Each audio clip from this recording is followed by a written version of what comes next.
ये मैं new post पे गया हूँ। यहाँ पे ऐड टाइटल वाली जगह ये वाली, इधर टाइटल ऐड करें। उसके नीचे ये जगह जहाँ पे ये लिखा हुआ था स्टार्ट और राइटिंग और टाइप, ठीक है, और चूज ब्लॉक। यहाँ पर जो है वो ये इमेज पे क्लिक करें, इमेज अपलोड करें, ठीक है। ये दो चीज़ें करने के बाद मेरे ख्याल दैट इज़ इट। ये दो चीज़ें करने के बाद इसका प्रीव्यू करें। यहाँ पे एडवांस में यहाँ पे जाकर अगर आपको कोई भी फीचर इमेज नज़र आता है तो फीचर इमेज जो है वो डाल दीजिएगा।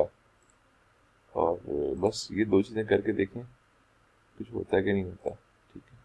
अच्छा, हाँ, यहाँ पे आएगा फीचर इमेज। इस पे क्लिक करेंगे टाइटल पे, तब यहाँ पे फीचर इमेज आएगा, ठीक है। और ये एक्सेप्ट होता है ना, ये भी यहाँ पे डाल दीजिएगा। वो जो हम लिखते होते थे, जो जो इमेज के अंदर लिखा होता था वो यहाँ पे है, ठीक है। और बस ये करके इसको आप जो है वो पहले सेव करके प्रीव्यू करके देखें, ठीक होती तो इसको पब्लिश कर दीजिएगा।